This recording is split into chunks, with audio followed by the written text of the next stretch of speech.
一個專門為自由行遊客而設嘅環節，笑談廣東話。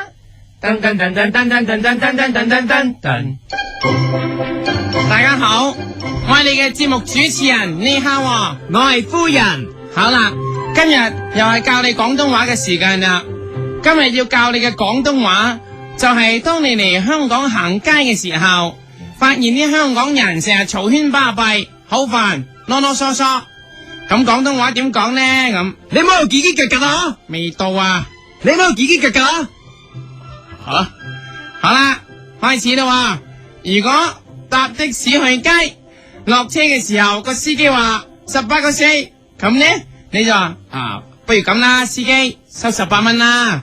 個的士司機就猛話唔得啊，又話政府規定跟標收啊，又話生意難撈啊，又話自己黑社會啊，咁你可以即刻開爆佢。你冇有嘰嘰格格啊？若果都要收翻18個4呢，仲話要報警添。咁你先喝佢一句，你冇有嘰嘰格格啊？然之後立刻叫你同伴出口對住你講一句，你冇有嘰嘰格格啊？咁你係一間有個落台階可以落台啦。咁啊當然啦，落車冇咁瘀啦。若果你都係唔忿氣嘅話呢，喺落車嘅時候再鬧翻佢轉頭，你冇有嘰嘰格格啊？然之後快啲急急腳走，一路走一路嗌，你冇有嘰嘰格格啊？你冇有嘰嘰格格啊？你冇有嘰嘰格格啊？比如你嚟到香港，諗住參加香港遊行，點知啲同鄉同你講唔好遊行完之後呢，冇回鄉證翻唔翻去噶，你就可以即刻對住佢話，你冇有嘰嘰格格啊？因為你根本喺上邊落嚟都唔使回鄉證嘅。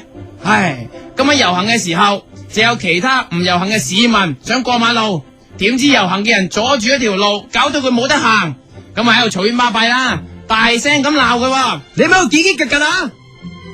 咁呢，你就即刻鬧翻佢轉頭啦。你冇有嘰嘰格格啊？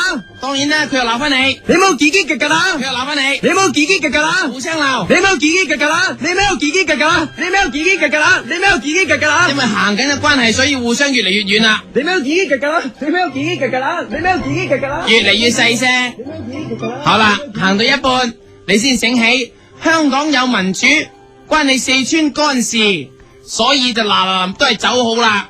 點知就喺你想走嘅時候，司徒華就走出嚟鬧你，問你點解行一半，你就係指住司徒華大喝一句，你冇有嘰嘰格格啊？為咗驚李柱銘都走過嚟，你對住李柱銘又播一句，你冇有嘰嘰格格啊？對住老遠長毛又播一句，你冇有嘰嘰格格啊？對住龍尾嘅旭華又講一句，你冇有嘰嘰格格啊？俾多句俾阮小儀，你冇有嘰嘰格格啊？兩句，你冇有嘰嘰格格啊？你冇有嘰嘰格格啊？好啦，咁啊離開啦。就喺走嘅時候，你唔小心撞到人哋停喺度嘅私家車，俾你一撞，哇，成道門凹晒。你呢就諗住架車泊喺度冇司機嘅，梗係唔使理啊，快快脆走人啦。點知有個好好心嘅香港人走埋嚟同你講，佢就話你撞凹咗人哋架車，哥哥，不如你賠翻少少錢啦，咁樣，你就即刻大叫，你冇有嘰嘰格格啊？點知呢一叫實在太雄壯啦，連嗰架車嘅防盜都俾你叫響咗。咁你就可以指住架車大叫，你冇有嘰嘰格格啊？因為防盜好大聲，咁你就要更加大聲啦。你冇有嘰嘰格格啊？嗱，你越大聲呢，就越多車嘅防盜俾你嗌響咗，你就要嗌得更大聲啦。你冇有嘰嘰格格啊？你更大聲就會有更多防盜響，有更多防盜響，你嗌得更大聲。你冇有嘰嘰格格啊？更大聲。你冇有嘰嘰格格啊？更大聲。你冇有嘰嘰格格啊？直接失聲。你冇有嘰嘰格格啊？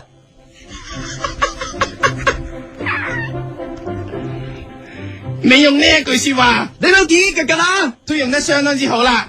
而家上進修課啦，呢個廣東話，你冇有嘰嘰格格啊？其實係嚟自兩個字，嘰格。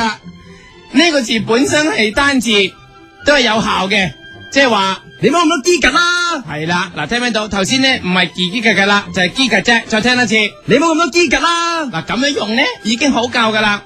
但係若果嗰個人俾你鬧嗰個人好煩，煩到淨係用嘰格都唔掂啦，你就要用翻你冇嘰格噶啦。係啦，兩次啦。但若果嗰個人仲煩咁點啦？你可以升級加到3個字，你冇嘰格格啦。再煩啲呢？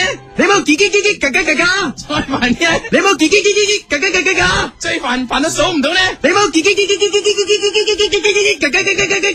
格啦。又或者係你冇無限格啦。冇錯，再聽，你冇無限格啦。無限機同無限格咧已經係去到最盡噶啦。好啦，喺呢個時候我都唔好咁多機格啦，希望你哋學會呢個廣東話喺香港常用啦。下次再見，再會。笑談廣東話。噔噔噔噔噔噔噔噔噔噔噔噔。